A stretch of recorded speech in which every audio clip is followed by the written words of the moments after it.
Welcome, everybody, to the Unveiled Mind. It is me, Jacquelyn Cuyler, your local addiction therapist, plus size yoga teacher, badass trans activist, and joined today with Holly, that sex educator. And that's literally her Instagram. So find her right now at the very beginning. All of her socials are that. And it may sound like it's just going to be a talk about sex today, but trust me, it's going to be. But it's also going to be about a righteous movement of helping people from other states that can't get assistance and why. Even though I want to leave the US so very much, New York is still a safe place to be overall. Holly, I'm so happy. Thank you so much for being here. Thank you. The pleasure is all mine. I appreciate you. I think we were talking about right before we first really kind of crossed paths at the ERA rally that was hosted by the Rochester National Organization of Women, the branch. And I just really felt your authenticity, your caring, you're not giving a fuck, all of it at once. And I was like, selfishly come to my show and talk. So I am very excited. Ask and ye shall receive. And she appears from there. And I appear. I love it. Absolutely. I think that is so fantastic. So I think what we're going to do is we're just going to get into it. And I'm going to preface things, guys. You're about to jump onto a journey that is going to rock your mind and open your heart. So I'm going to ask my very first question. And Holly, I want you to tell me, how did your journey into sex education begin and what pivotal moments shaped your path? And I want you to really also take this time to let everyone know all of the different avenues of you and what you're out there doing.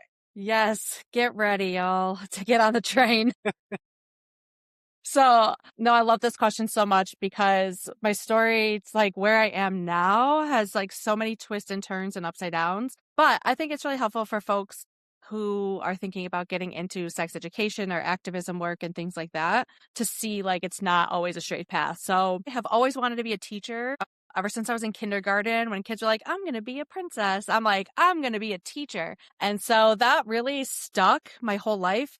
And when I graduated from high school, I went to MCC and the academic advisor was like, cool, like, what do you want to do? What's kind of your thought process here? And I was like, oh no, this is easy. I want to be a teacher. And I just remember this lovely lady. She was like, well, that's very cool. So like, what do you want to teach? And I was like, kids, you idiot. Like, what kind of question is this? What do you mean? Duh. She's like, no, like what subject, what grade? And I was like, okay, I knew at that point, I definitely did not want to teach little kids. I was like, that's a no for me. So I was like, well, like middle school, high school, I think would probably be ideal. And she's like, well, what subject? I had given this zero thought. So we started going through some subjects and she was like, how about math? I'm like, you definitely don't want me teaching math. That's a no. I am 40 years old. I have 2 master's degrees and I still add and subtract using my fingers and I don't have shame about it. Same. But same. I'm not a math Same teacher. exact. So we went through a bunch and she was like, well, what class did you like in high school? And I was like, I loved my health class. It was one of the best classes I ever had. So I was like, I'll give that a go. Maybe I'll like it. And that's the nice thing about college is like you can kind of explore, especially in the first 2 years, kind of dabble wherever. My first like few health classes, I'm like, no, this is where I'm supposed to be. I knew it instantly. That's what I wanted to do. And from MCC, went to Brockport, graduated from Brockport, got my master's from Brockport in education as well. And then I went right into teaching right after graduation. I taught for many, many years. I taught in a rural school district and then I taught in the Rochester City School District for 6 years. And then I was like, I can't do this anymore. I'm not happy teaching anymore. This isn't bringing me joy anymore. Middle schoolers are the worst and I cannot do this. But the district too was like, every year I'd be getting laid off, wondering if I had a job come September. It was just so stressful. And I was like, I need to do something different. So I applied for well over 100 something jobs, got a few interviews, and then, would get back in the day, who am I? I would get like a mailed letter, like you didn't get the job, babe. And so I was like, I don't know what to do. I guess I just got to teach. And then I finally got a job as a community health educator. and working for a small birth control clinic at the time. And I was like, this is so fun. I get to be the fun guest speaker now. I get to come in, talk about birth control, talk about sex, and bounce out. And this is great. This is exactly what I want. And then right after 2016, right after the election, I was at a conference and I was in a workshop, and the speakers were talking about how they were in reproductive health in public policy, like reproductive health public policy. And I was like, wait, what? That's a thing. So I don't know what the whole workshop was about. And I still feel horrible to this day. It was probably great. But I was on my phone like, what schools offer this? So I finally went back to school to get my master's in public health and focusing on public health policy. And I related everything in my MPH program to sexual health because that's my passion. That's what I love. And then right after I got my MPH, I got another job doing HIV prevention education. And now I work as an instructional designer, which is my first not sexual health job. Also back in 2016 is when myself and a group of incredible health educators, we started the foundations for what is now ROC SRJ, or Rochester Sexual Reproductive Justice Task Force. We were just a group of, at that time, a group of health educators who were like, we're all kind of doing similar work and we all are seeing these needs, but how do we correct the needs? Like, how do we address them? How do we make other people aware? And, Rochester is such a resource rich city, but things are so very siloed. And so we started learning more about what like the reproductive justice model is, and how it really focuses on the systems approach. And so that really helped us to kind of figure it out. And I will say over the last 10 years, we have evolved and changed and grown. And there are many times in the first 5, 6, 7, 8, 9 years,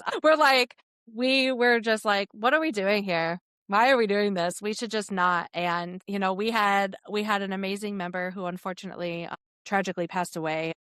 And she kept us going in the first few years. She was like, no, we have to basically we have to keep the band together, y'all. Like we have to keep doing this, even if it's just to come together and just be in community. And so we really have. And so, now we really focus our energy on helping to educate folks, and building community. We have spent the last almost 10 years now building so much great community that when there's an action item or call to action we send it out, we send it out to folks and immediately stuff is happening. Like immediately things are moving. And it's because we've taken the time to build that community. And, obviously a big part of what we do is also some advocacy work as well. And so helping folks to understand the legislation, helping folks to understand the things that are at risk. We knew when the Dobbs decision was coming out, we were ready. Like the Dobbs decision came out, our leadership team was on a Zoom call that afternoon at planning a vigil for that night. We had over 100 something people show up. And so it was like, we move, we try to stay ahead of things, but we are unfortunately living in a very reactive world where things are happening quickly. But we also have set the stage to be able to be reactive, if that makes sense too. So, and then, so that's that. And then in 2020, like most people, bored in the house, I started using TikTok because my youngest sister was like, you have to use TikTok. So I did. And then a friend of mine was like, you should use your TikTok to talk about sex education. I was like, cool. Yeah. So I became that sex educator. I changed my username and started doing sex education stuff. It's always been hard for me. First of all, I'm an elder millennial. I'm not TikTok. Okay. I'm not for TikTok. I struggle. I'm not going to do the dance moves. I'm not trendy. I can't I'm understand not cool. how to use it. How everything is in one tab. Are these messages? Are these notifications? Am I signing up for war? What is happening? I don't understand. It's so, because I'm 42 and you're 40. So we are sisters in that sense. Yes. And I'm like, huh? Where's the AOL chat room? But anyways, continue. All right, I feel like I'm fixing my glasses like, how do you turn this on? Like, it's so annoying. But I don't even have TikTok anymore because that was too much. But I'd always talked about wanting a podcast, but I was like, I don't know what I'm going to do. So in 2023, I was like, why don't I'm just going to start a podcast? So for me, for TikTok, it never sat right with me to do stupid videos. And I say stupid videos, like these little videos or whatever, when big things were happening. And it seems like big things are always happening. And it just felt like, it always felt icky to me to do it. And so I would not put out videos, would not do what I needed to do. And so And I wanted a space to talk about more than just a 3-minute video. So I started Meet Me at the Spot on February 1st of 2023, specifically the first day of Black History Month, because the work of reproductive justice, was started by a group of Black women in 1994. And I wanted to pay my respects and honor to that and being part of this movement as a white woman. And then from there, I said, if I can't teach sex ed the way I want to teach it, because I work for this organization and I'm bound by these grant requirements and this and that, then I'm just going to do it myself. I'm just going to start my own business. I'm going to start that Sex Educator. And so what I'm working on now, this summer, I'm taking like a little hiatus from my own podcast. But I'm creating short workshops on a variety of topics like sex ed basics, like this is the stuff you should have gotten in high school and you didn't. And so those will be available on my website using a pay what you can model, because I'm not here to gatekeep the information. I'm here to make it accessible, but also your girl needs to get paid if people can afford to do that. No So money, yeah, no mission. that's right. That's right. And in between all of that, I became a mom in 2021. So I have a 5-year-old now. I am neurodivergent. I'm queer. I'm a disabled woman. And yeah. And in my free time, no, I'm just kidding. I don't have free time. I'm joking. I'm just joking. So that's me. I was going through that and thinking to myself, like, this human is not going to have any time because she's basically Wonder Woman. So I am not going to be able to catch her. And when you said yes, I was like, talk dirty to me. This is amazing. This I was Well, like, Jackie, that's our next one. Okay. absolutely, absolutely. It's the Unveiled Mind After Dark. There we go. Yes. So I think, it's so important because this is what I love. There's so many things that I want to break apart with this. Yeah. And I want my listeners to really pay attention to the fact this is a very educated human being who is venturing into topics that are vast and need to be brought to people. And what better than a freaking teacher? And on top of that, what we think when you say sex educator, because I thought I knew. Then I went on her website and I don't know anything, and I may have been having sex wrong for years. And so, No. but it's one of those things when we really don't put that into perspective because you don't think about this. And I will share my mom when she was alive and when she was working. She was someone who worked with disabled people and she was a job coach and she would teach them either life skills, varying to they, might have had some walking issues up to, mental delays and etc. So I was always going to be something social worky, whatever. And the first interaction I had was an organization that helped me in my little tiny rural town of Oswego County. It was OCO, and it was a woman who I got teamed up with, and she became a mentor. And she was talking about HIV, and she was a health educator. And so when I saw the work you're doing, I'm like, oh my gosh, it's almost like I'm also coming back to where my sense of, social responsibility was birthed. And so I love it so much. And that's the thing. There's so many dynamic things that you do. It's so incredible and amazing. And it makes me happy. That's why I'm like, because I don't have to do it all, It's so hard No, it feeling. makes me, yeah.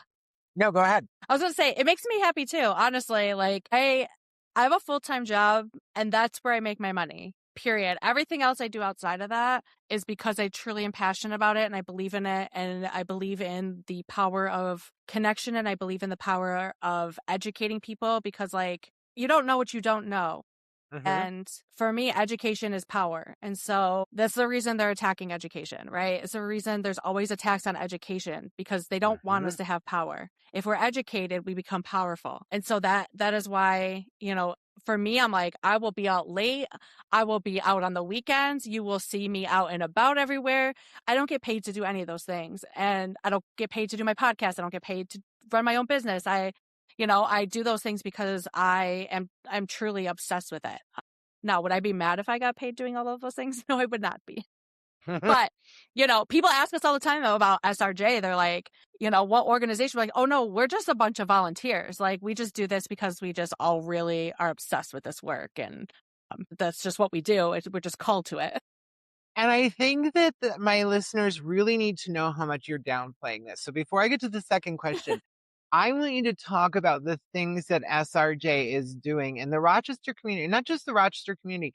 Holly's reach goes farther than you can imagine. And I'm going to let her say it, but you are downplaying SRJ and what it's going. So tell everyone these Yeah. group of volunteers are doing.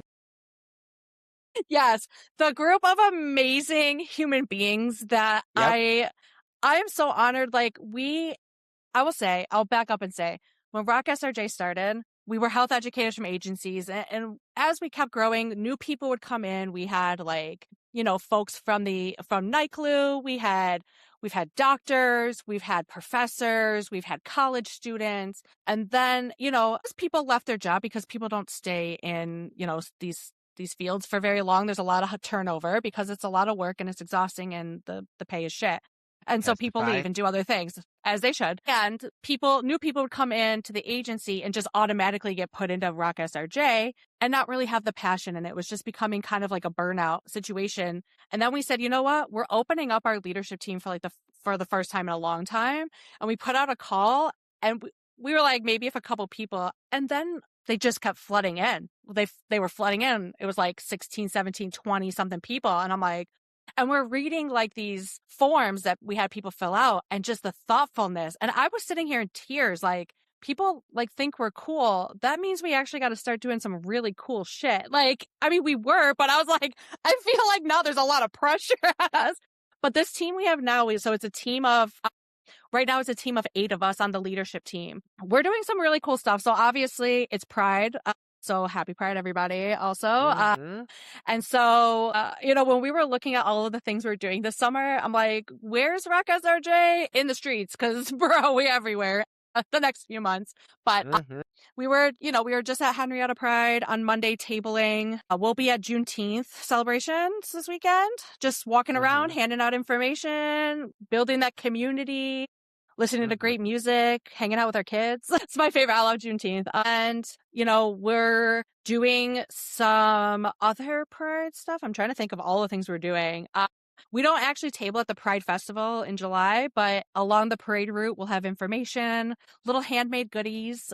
Last year, I made little cute keychains that my daughter helped me make and stuff, and headbands and hair clip bows and stuff that I make just to hand out along the parade route because we all need a little joy and a little happiness. So why not? But we'll be handing out lots of goodies along the Mm-hmm. parade route all throughout. So you'll have to come find us. We'll have matching shirts. I don't know what they look like Absolutely. yet. I'm still designing them, but what did I miss? What else am I doing? What else are we doing? So many things you're working with.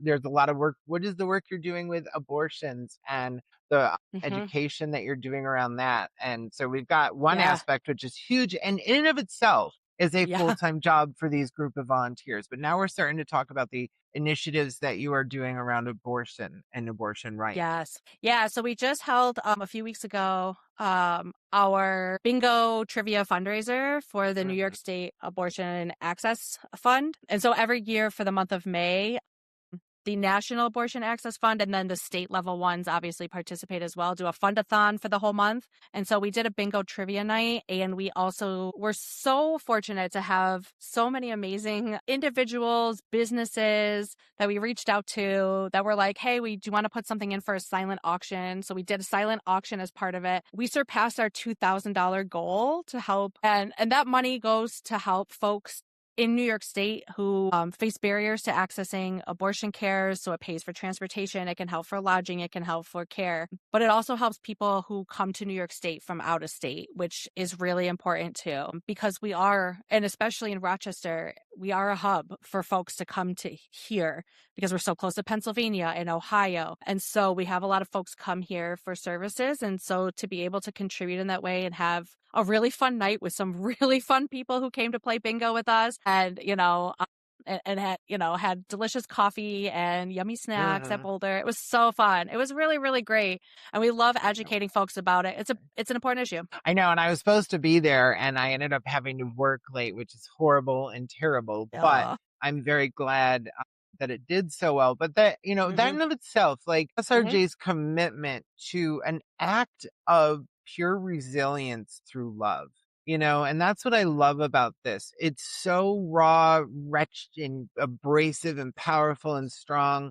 but it's wrapped in love and caring and compassion when it comes from you guys. And it's just felt and seen. And I think that when I look at it and see this, people could, you're breaking the law, you're helping people come from another state, all these different things.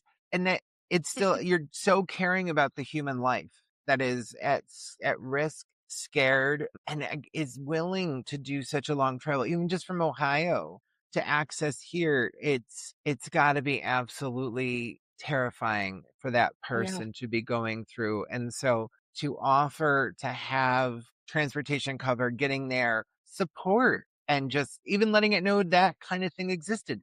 First time I heard about it is through SRJ.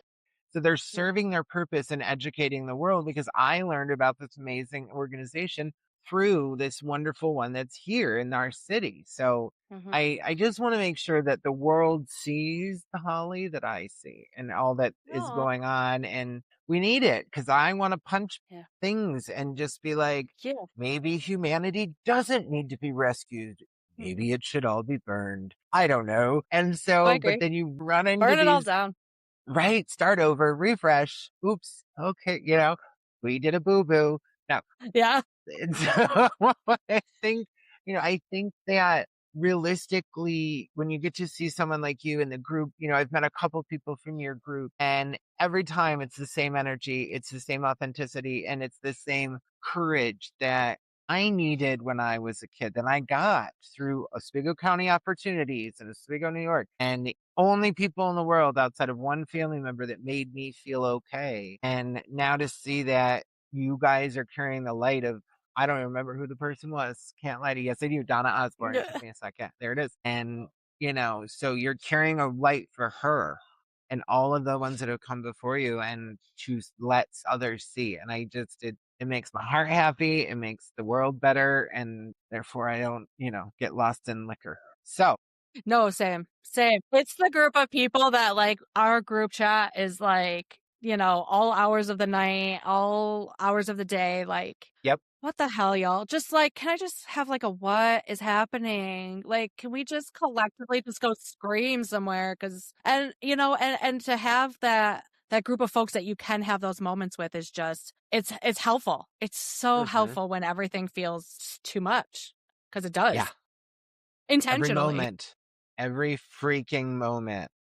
Oh, for And you sure. just want to scream. No, absolutely. And it is. And it's so important to do that. And so if anyone listening to this, I know I have some big listeners in Syracuse, I have some in Buffalo, but any of those small towns, like you're okay. Please know people are out here, and we are absolutely broken a little bit, Holly and I, but we are examples that it can be okay. And so, Yep. I think it's so important to really nail that home. And I think Yeah. thinking of little ones and childhood and all of that fun stuff, it brings us, 20 minutes later into question two.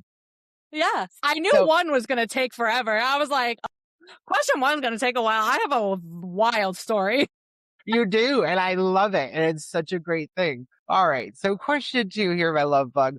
As a queer, non or neurodivergent mom, how do you personal identities influence your approach to sex education? Yeah. I think like when I reflect back on my experience, especially teaching and as a community sex educator, so much is missing from like traditional sex ed.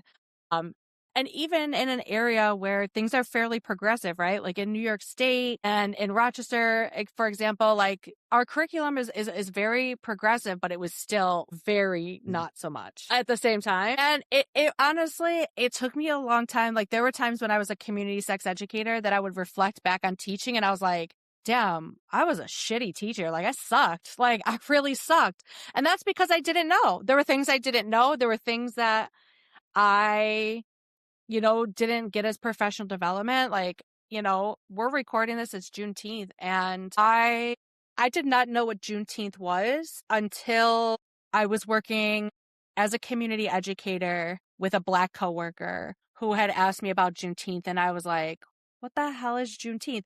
I taught for 6 years in a city school district with Black and brown children and had never heard of Juneteenth before in my entire life. What? That's problematic, right? And so the education too, when I came out as a queer woman, I'm pansexual. I came out nonchalantly in a conversation with my spouse, and I was just like, we're talking like, yeah, and being pansexual, and they're like, hold a minute. Did you just like come out randomly? I was like, Pardon?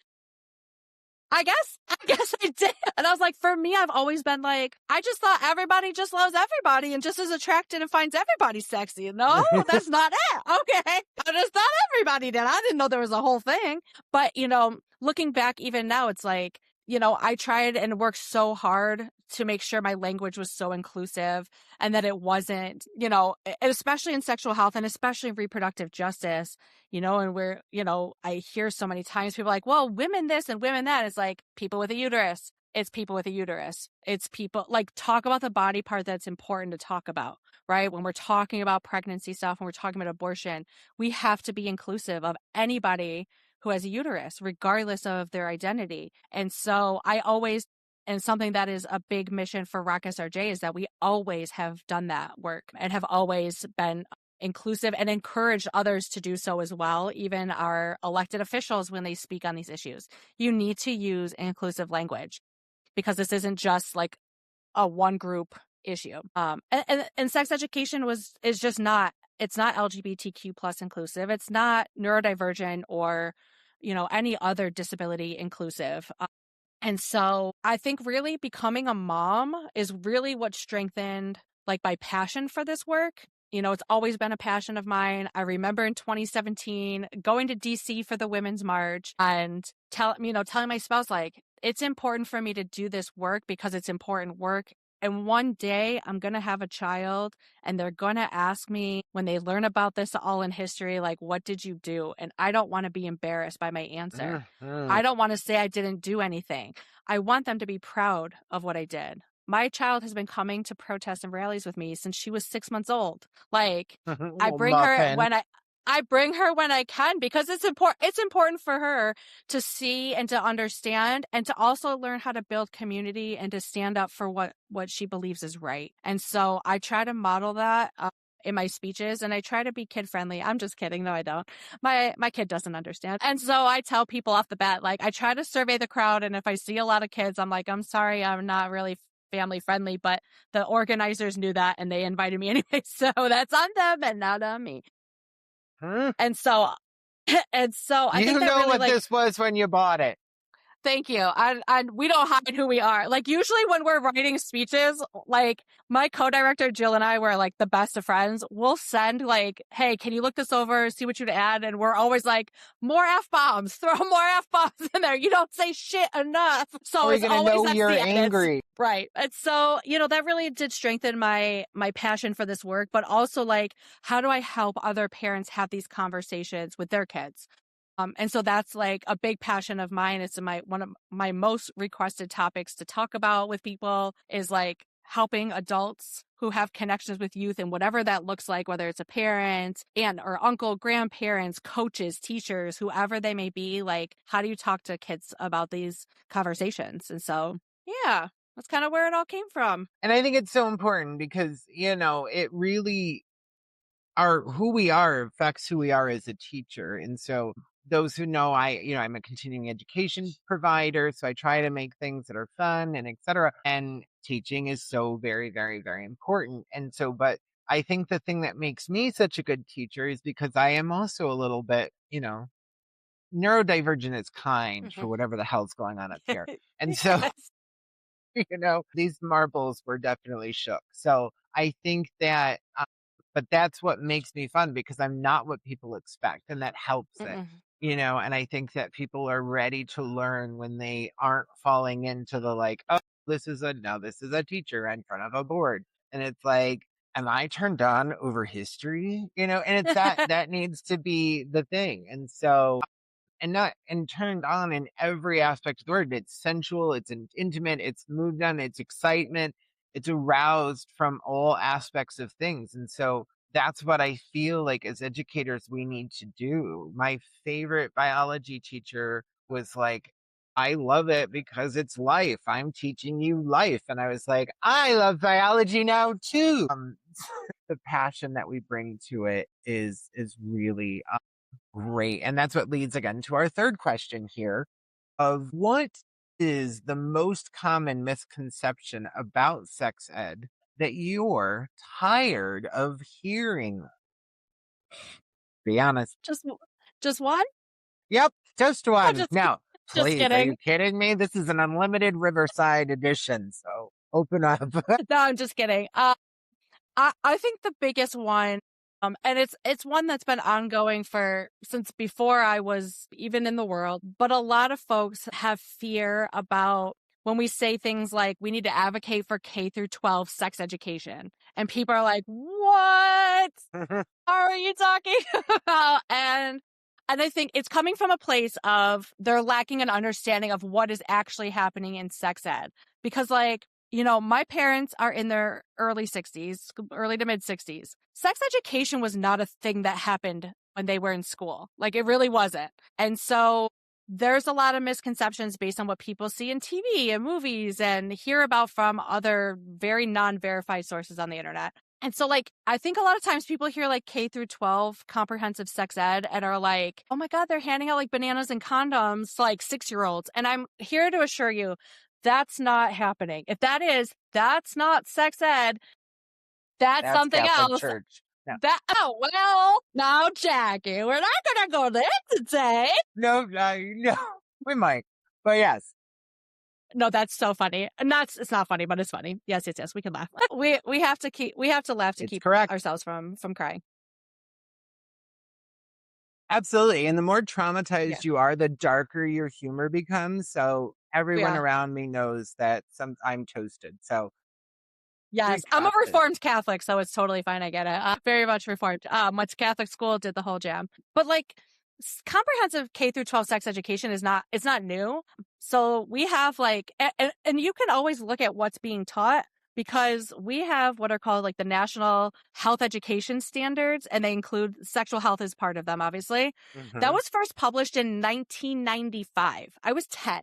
So like there's a New York State version that's very comprehensive. It's like when you're going to become a health teacher, it is like your Bible essentially for how you teach. And that the first version of that was in 2005. And so really what these documents do is they break down what information should be taught at like early primary, middle school, and high school, essentially. And Hmm. so that the information we are presenting is building each year. And it's really like a scaffolding, right? We start in elementary school talking about like, what does it mean to be a good friend, right? And then in middle school, we build on that. Like, what does it mean, yes, to be a good friend? What does it mean to be a good part of your community, like a member of your community?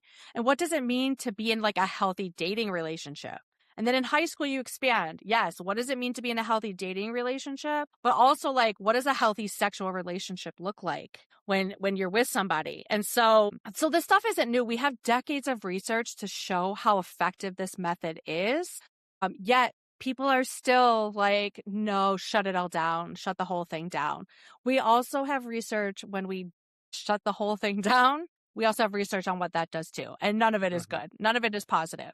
But the people controlling like that narrative and those policies, they don't actually care about the research. But my neighbor does. Hmm. When I'm at a family get together and friends of like my in-laws are there, they might care a little bit more. I'm never shy about who I am and what I do. Only one time I was, and that was when I was in Texas and we were visiting a friend of ours and he introduced us to friends and they're like, oh, what do you do? And I was like, ha ha ha ha. But then we found out they were cool people. And so I was like, oh, here's what I actually do. Now I know you're safe. Like what I really do now. You can come out of the closet in a whole different Yeah. way. No, really, it was. It was. So, I mean, that's like the biggest misconception, but it's a huge one and it plays a lot into, policies and funding and all of that stuff that goes on. Absolutely. And that's the thing. And I think that I'm usually the super blue and inappropriate one, and I'll brush upon that now again. So brace yourself. But I think about when I was growing up, you and I are so close in age, and so we had very similar experiences. And I refuse to believe for you to say on this show also that 1995 gives us decades of data. Granted, that's true, but it also makes me want to throw up. But Oh, I'm besides the sorry. I'm sorry. point, besides No, the I know. point, 1995 was 5 years ago. I know. I'm right? sorry. Absolutely. Darn it, grandma her tea. No, but equally, I think about, growing up and if you follow me for any length of time, I grew up in a Christian cult.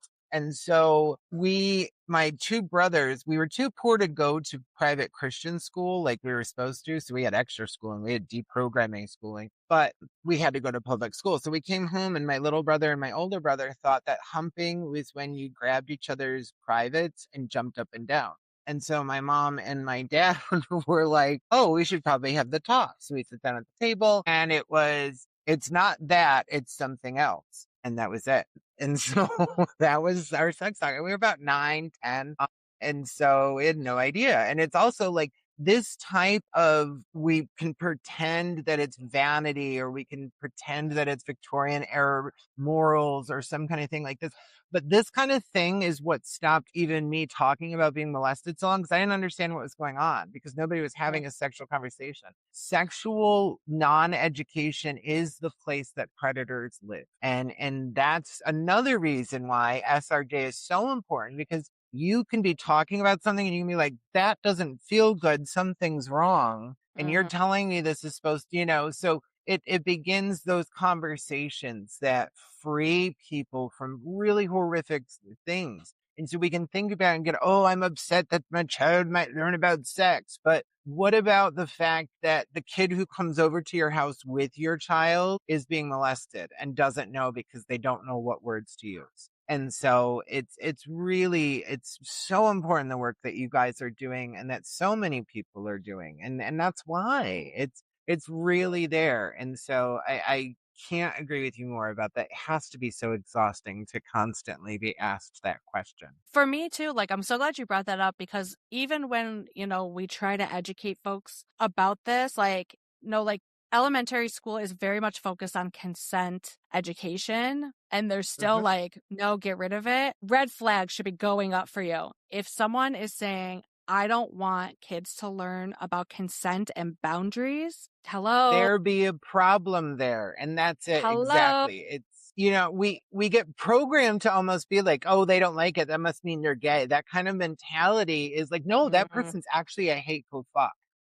Yeah. And so we really have to stop downplaying it. It's like, no, this person isn't objecting on a moral issue. They are telling us who they are, whether it is Hmm. with other, towards child or towards a certain gender in general. And so how they feel about those that identify and are female, woman, they, and experience this on a daily basis. And so it's alarming when things like that, but somehow the bells aren't going off for people. What's going off is, I think about it and I'm wondering if it's because parents watch their children grow and want to have this pretend power over it and slowing it down. And I get like, oh, you're growing. It's making me sad. But pumpkin, that's what fucking kids are supposed to. This is why I'm not a kid Yeah. person. But it's like, this is the natural stage of things. Yep. And they're trying to hold on to it and they're trying to keep that child as pure as possible. But it's where darkness lurks. It's where so many bad things happen. People don't find maladaptive behaviors because they're gay. They are finding maladaptive behaviors because they don't understand what good and powerful and strong, natural, healthy sexual and conversations relationships are. Yep. I mean, I was that way growing up. I had parents who were very strict and, very, very strict. And when you tell kids like they can't do things, they just want to do it, especially teenagers. Like, I was living my best whole life and my parents had no clue. They still don't know. Sorry if they're listening. I'm just kidding. They don't even listen to my podcast. So don't worry about it. And so thank God. And so, but now I tell them, like, what are you going to do? I'm a whole grown up. I have my own house. Y'all don't even live here no more. So please don't ground me. Also, please don't ground me. But like, I was doing some reckless hoe behavior in high school and then in college when so much freedom, get out of town. Like when I didn't, like in high school, it was hard because teachers would call home if you were missing class. I had to be a little more strategic. But in Right. college, they didn't even know who I was. I was never there, and so much money down the drain. And so I look back, I'm like, you stupid idiot. Like, you're so dumb. But I was young. My brain wasn't fully developed. It's fine. But like, exactly. Right? Like, my parents tried to like prevent us from being in any kind of environment where sex could happen. But the thing is, sex is going to happen where it's going to happen. Kids are going to find a way to have sex if they want to have sex with each other. And so it's your job to give them all of the tools so that they can make the best decision for them. That's your Hmm. job as a parent. If you want to have kids to like control somebody, please don't, because Right. A, you're going to hate it, and B, they're going to hate you, and it's Hmm. not going to be a good relationship. And that's really not your goal. When I see like all these like parental rights, like we have parental rights, and it's like not in the way that you're talking about. It's really not the Right. way that you're talking about. It's not. You're talking about having control, and that's not a thing parents have. Let it go. Absolutely. Exactly. And I always look to the Laurence Olivier from Guess Who's Coming to Dinner, the conversation he has with his father. And it's like, I owe you nothing. You had me. So if you carried that bag, that you did your responsibility. Had nothing to do with what I owe you. And so it's nice when we appreciate our parents, I'm sure, but For this sure. pretend, oh, I had you, therefore you must worship me like a god. I don't understand that concept. And so again, this leads us to our next question, actually. Yeah. And it's flowing so beautifully that, okay, folks, if you're going to say, nope, not in my school, it's not going to happen. I am the parent. I'm the one that's going to do this. What is one piece of advice you'd give parents trying to have an open, honest conversation about sex with their kids? Yeah, this is my favorite thing to talk about in the whole wide world. I have a whole podcast episode about it, Beyond the Talk. It's a great episode. The biggest piece of advice I would give is you don't have to know everything and you don't need to be perfect. I'll take that pressure off of you. And Hmm. I really, when I talk about, talk about adults having these conversations with their kids about sex, I teach about this from an approach that like parents should be talking about sexual and reproductive health from birth on. And instead, I think we're still a lot of times stuck in this like 1990s like sitcom, like sit down and the pamphlets are there and we're across from each other. There's this power dynamic. And if I have this one talk, I have to know everything and answer every question. But also, from the kids' perspective, they have to know everything and ask all their questions because this is the one big shot, right? So, Without like, any time to process, without anything. And that is such a no, point. I love when people say things and I'm like, yes, yes. Oh my God, I've never thought of it that way. I didn't have words to this. And this is again, you, it's so, why is this not a conversation over years? mm, I was watching Roseanne earlier, the old ones, before she went a oh, little, yes, and, a and little, a they little. well, all right. I'm thinking, I don't know why I chose to be kind there. I'm We'll have to just take that kidding. up in therapy. But and so I think that, they probably was very kind because I look to the older version as my childhood. Growing up Yeah, poor, it was his family. And so I identified so much of my existence with them. And so I really love that though, that people, they really are not having conversation. They're having one conversation and you're gonna, if you follow old sitcoms, you're gonna get on birth control. We're gonna hmm, answer all your questions. No, yes, I've had other partners, and this is the only time you're allowed to ask. To your point. So I didn't mean to cut you. I just was at a no, revelation that was like, oh, so I was like, yes, those are the words that I want because I don't think about kids often. It's not no, my thing. This is why when they're like yeah, trans people are groomers, and I'm like, I don't want to groom myself. Like I have no interest yes, in anything at all that a child has for me. I think they're no, great.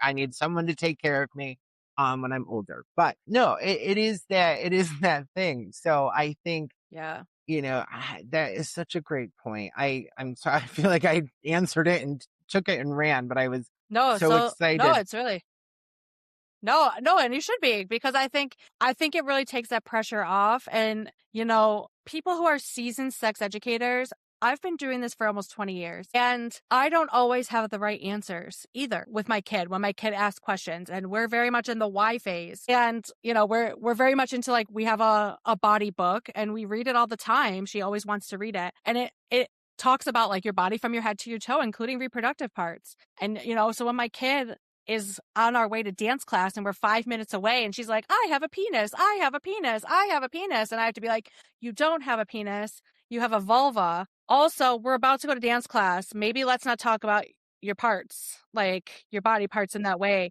But also like, don't be ashamed of your body. Your body is beautiful and like your body is strong and it does all these things. And I'm like, what am I doing? What am I doing? What's happening here? I'm melting out. I'm like crashing out in the car, driving like, what am I doing? I do this for a living and I can't even have this conversation and balance all of these things. But like, I think that's the But other that's part. And that's like the big part too, is like practicing repair, right? Like if you overreact, you say something later, you reflect on it and say like, that wasn't the way I wanted to say it. It's okay to go back and say, I didn't react or answer in the way that I wanted to, and I would like some time to correct that now. But again, that can't happen if you're having just that one big talk, right? Like that's not happening. So that's why we need to kind of shift from the talk to the talks. And that's it, exactly. I think that is it's probably the most valuable piece of information for parents out there, I would assume. And seeing their adulted selves, I work with children basically because of their addiction. There's parts of them that stopped aging due to substance use, but if they started really young. So I always say I work with children, and that actually is a little less demeaning than I mean it. And so I'm like, that doesn't sound right as I'm even saying it out loud. But it's more about the fact that I see the trauma that is happening with folks as they've aged, and so much of it is around family secrets, not Mm-hmm. discussing and not coming back. And what you talked about there, coming back, saying, "Hey, I didn't mean it that way. I didn't." That is a huge lesson that people need to have in this society, and they're not, and it's part of it. And I think that it's so important to what people are saying. Yeah, just because I'm a parent doesn't mean I'm always right. And there are many times I apologize to my kid because I lost my temper. I got a little snippy when I didn't mean to. And I'm like, I'm sorry that I talked to you that way. Like, I apologize. That wasn't right for me to talk to you. I was frustrated because of this, but that didn't give me the right to talk to you that way. My kid is 5. She got over it already. She probably already forgot about it, but it's important for me to model that for her. Like, when you recognize you did something that didn't feel right and you reflect on it, to go back and apologize and say that wasn't what I meant to behave or what I meant to say or whatever it may be. So repair is important. It is. It's so important, and it's wonderful.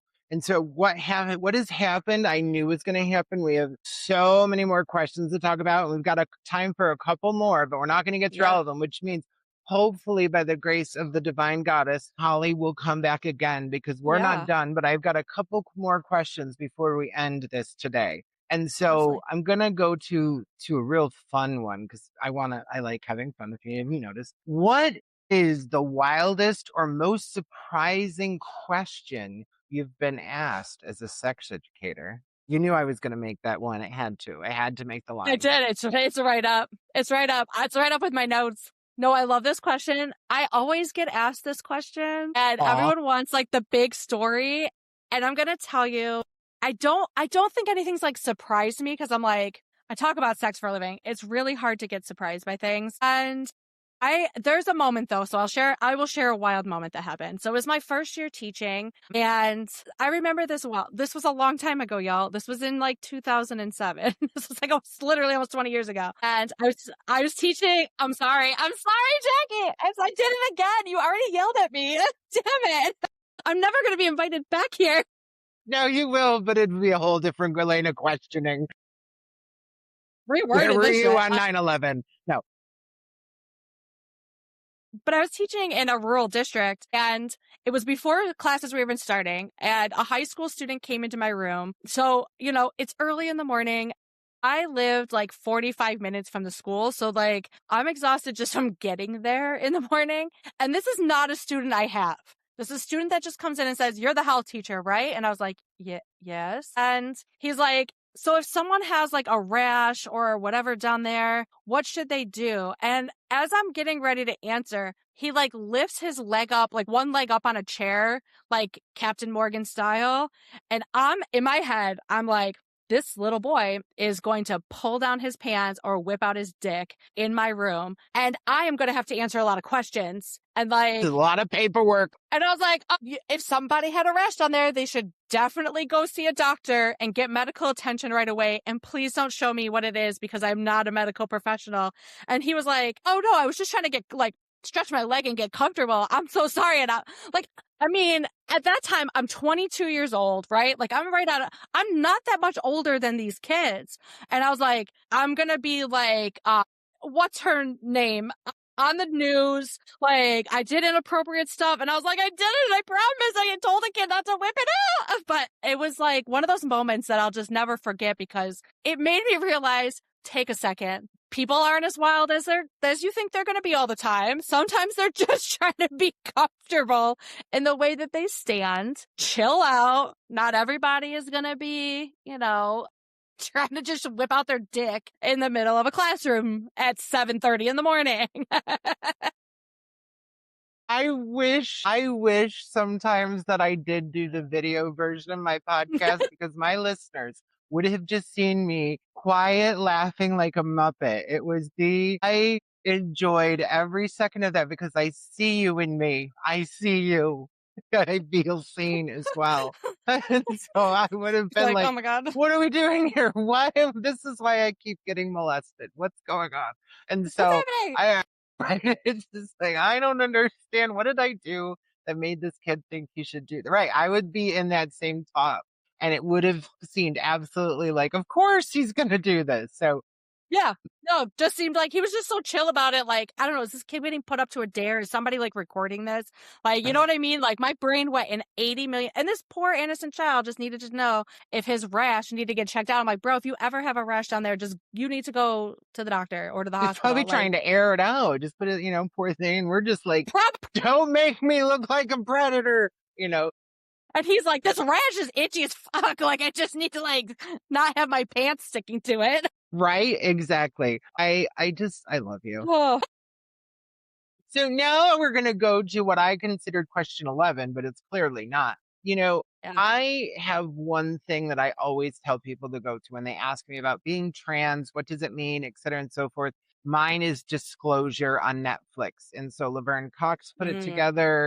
It's the history, it's everything trans from the beginning of everything to now. And it couldn't have been done better. It's actually my students at DePaul's KSAC program. It is a required for folks who want to become addiction therapists to see. So I guess my question to you is, what is your go-to resource, whether it's a book, film, or books or films, feel free to share more than one, for people to unlearn harmful sexual norms? Yeah.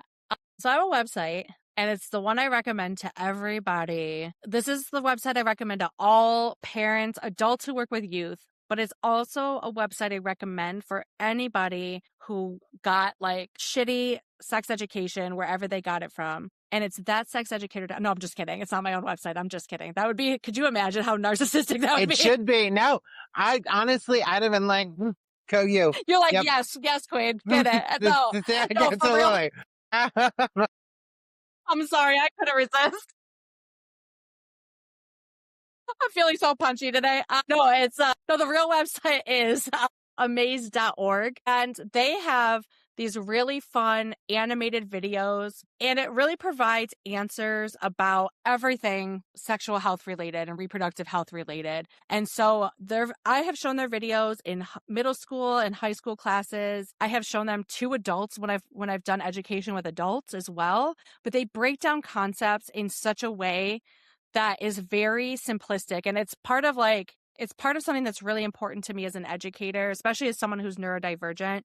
Like, I need things broken down in really easy to digest ways. And so that's the way I try to do my education. I try to use terminology or words that most people will understand to make it as accessible as possible too. But that's something that amaze.org really does well. And they talk about sex and puberty, bodies, relationships, gender, sexuality, and they break it down in a really just a fun way and short. So you're getting like little short snippets, so this is really great for somebody who wants to learn something, but doesn't have time to read a book or doesn't know which book to start with because there's so many, right? Or there's so many shows and so many Mm. movies. And there really is. There's so much good stuff out there. And that this is the one constant for me that I have used for almost 20 years as an educator. And they keep putting out good videos. So it's not like videos from like, they're not like black and white videos that I'm putting like a VHS tape in or something like that. It's like they're fun. They're keeping up with the times. They're updating all of the time as language changes, as the way we understand bodies keeps changing. They're constantly updating. So it's just a really great website. I recommend it for anybody trying to learn some good stuff. And they have other resources too to like accompany that. So they have so they have Amaze Junior, which is for younger kids, but they have stuff for educators, for parents, for those who work in healthcare settings. It's just a really, really good website. It's so important. And I just think about the only way I got any information in my little tiny town was again through a physical human being. And the world's a fucking mess, but it is really neat to see other websites that are doing things that we get to promote. There's things Yeah. that have nothing to do with us, and it's such an Mhm. egoless, way of doing it, of getting that information out there to people. And I think that's so very important. And what really kind of brings this all together, is with this last question that we have time for, although it's only because people's attention spans are so low nowadays. Otherwise, guys, this would be a 3-hour show and we would eat it up all day. So, hey, yes, we will have Holly back again if she Please. has time within Saving the World. But I always, whether it's a client, whether it's myself, it's whatever it is, I'm like, whatever I'm doing, you got to find the why. Why are we Mhm. doing this? And so I ask you to reflect upon what a memorable moment from your work that reminded you why this mission is important. Yeah. I have been very fortunate to have many memorable moments that remind me. And it's really it's not these big grand moments that happen. It's the everyday moments. Like when I speak at a rally and people come up and say, "You did a good job. I'm so glad you brought up XYZ. What you said was really important. Can you come to this event? Can you do that? Can you be on my podcast?" Like for me, that keeps me going because it reminds me that sometimes it feels like I'm speaking into a void and I'm speaking to the same group of people who are coming over and over and over again. And especially in New York, where I think a lot of folks think like, well, we don't have to worry about that. We live in New York State and we do have to worry about it Mhm. So because much. even though like right now in New York State there are a lot of protections for folks around abortion, access to birth control, LGBTQ plus rights, trans healthcare, all of that stuff. We are not truly free when others are not, when we can go a 2, 3, 4 hour drive and our communities are hurting and struggling and scared and not able to access Mhm. resources, then what does it mean? What does it matter? It doesn't matter that we have that access. That's not fair. It's not okay and it's not right. And so in New York State, and especially in Rochester and Monroe County, the political winds can change and Yep. things can change very quickly. Yes, we have a state level ERA that was passed, and I'm so fortunate to have been part of advocating for that and getting that passed. Mm. And there are ways to get around that. And the Mhm. people who are running on Republican tickets have been planning this for years. They already know how they're going to get around it. And they're not shy. They're telling you, like, listen to it. They're telling you. Nothing is surprising. So I think, those moments for me, it seems like a lot of people feel like they're against what you stand for. And I have to always remind myself, and this is a reminder to others too, is that those people are just very loud and they're very annoying as fuck, Mhm. honestly, Yep. but they are not the majority. They're loud, but they're not the many. And so, coming together and hearing from folks and then getting to do this work in other different smaller ways and meeting people, that's what keeps me going every day. Just getting to do this work, just being invited to things, being asked to do things, that keeps me moving every single day. That's the memorable stuff for me. Absolutely. I was sitting down and there was during the Black Lives Matter movement, I think I was very vocal online. I was very, but I kind of hid my fear of going out and protesting under the guise of I need to let people of color have their voice and make sure that I'm not, by my presence destroying that. And that's because I didn't know how to be an ally properly. Yeah. And so, but as things continued to deteriorate, I finally just said, I cannot fucking sit here anymore. And if I get shot and that's how the gods want it, all right, cool. We'll have a Mhm. talk when I get up there or through there or whatever, Mhm. and talk this out and say, what the hell? But I have to do Yeah. something. I have to Yeah. allow myself to be productive. And thankfully I did because I met you, but Yeah. and others, so many others. And Nadia was a student of mine who brought us together through our Yeah. local Rochester branch president was one of my students. So makes me feel old. And so when am I getting my lifetime achievement award? Right? But When do I write you my know, memoir?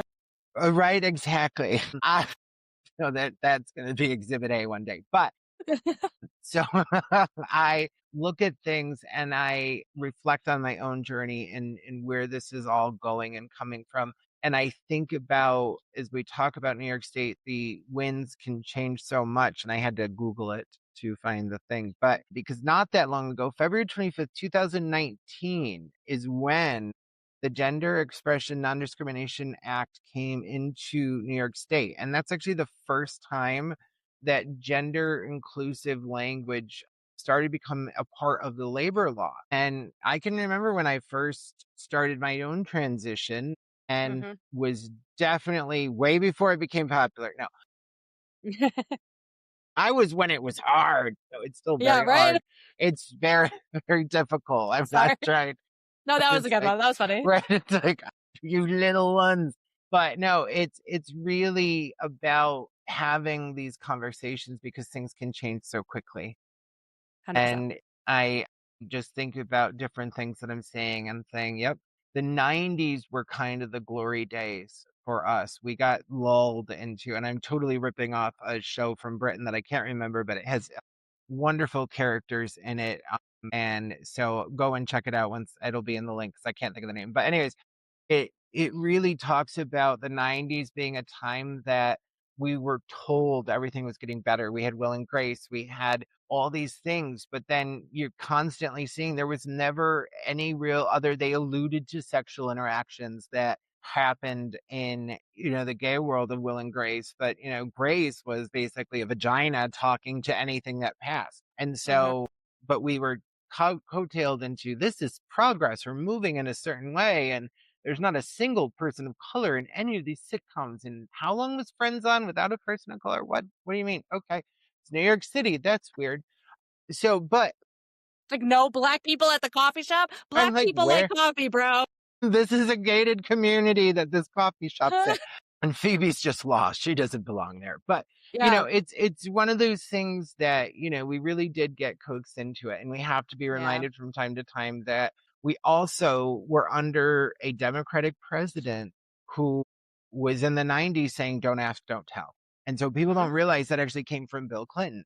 And I can remember that. And I can remember a rage that I had about this issue, even though I wasn't out yet. Me and my girlfriend, because I was young, we were typing about how mad we were. He must be gay. Again, I adolescent, young, had no way.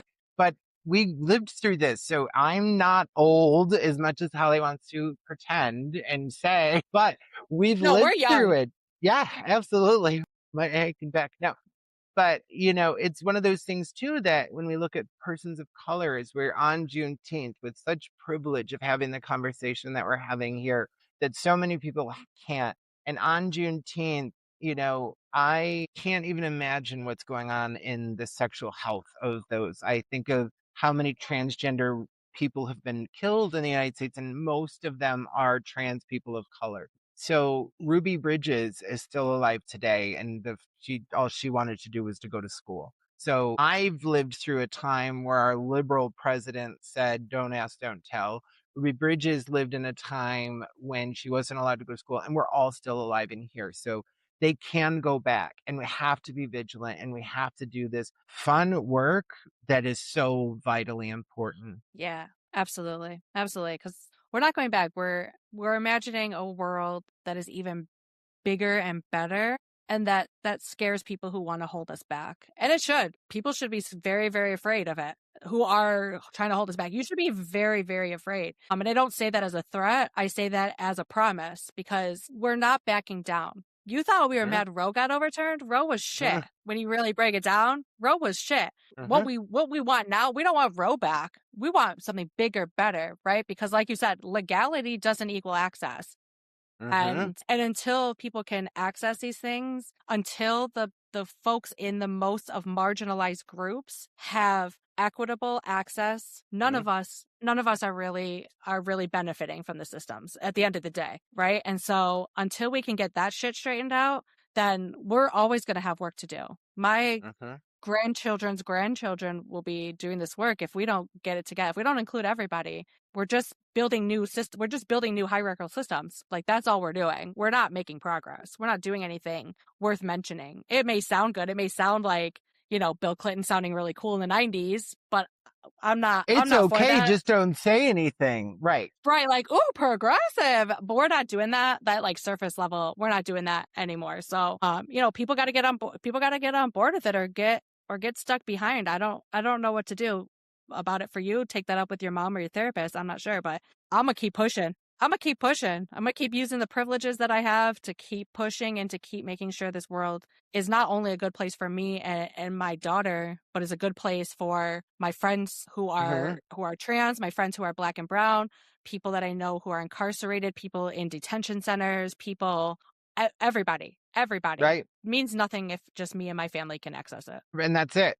And it's nothing about us without us, That's and right. that's what it has to be. It has to Absolutely. be. So again, Holly, if people's attention spans could be bigger, we would have a longer show. But since they can't and people suck, we will have to have you back on to answer some more of these delicious questions. But in the meantime, all of the links will be put into the comments and the description of this podcast. So whether you're listening on Apple, Spotify, YouTube, Amazon Music, or iHeartRadio, wherever you're hearing us, these are all the platforms we're on. Please, please, please make sure you check out the comments here because the work that they're doing is vital. If you're not in this area, use their framework as a document to build it in your areas, because there's somebody somewhere that needs that help. And the thankful piece I get is that Holly's not alone. And so there's so many, and I'm one of Yes. them. As crazy as I am, I will burrow through and help as clumsily as I can. I love it. And we will come together every way. So as we wrap Yeah. it up, Holly, what are the best, greatest, easiest ways to find you and connect to you and Rock SRJ and all of the Yeah. work that you're doing? Yeah. So Instagram is where we're most popular. And so for myself, I'm at that underscore sex underscore educator. For Rock SRJ, we're at roc.srj.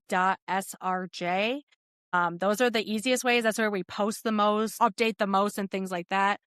We're currently for Rock SRJ, we are currently like rebuilding our entire website. So that is to be coming. That's my tonight after my 5-year-old goes to bed work tonight. And so yeah, so those are the best and easiest ways. And my website is thatsexeducator.com.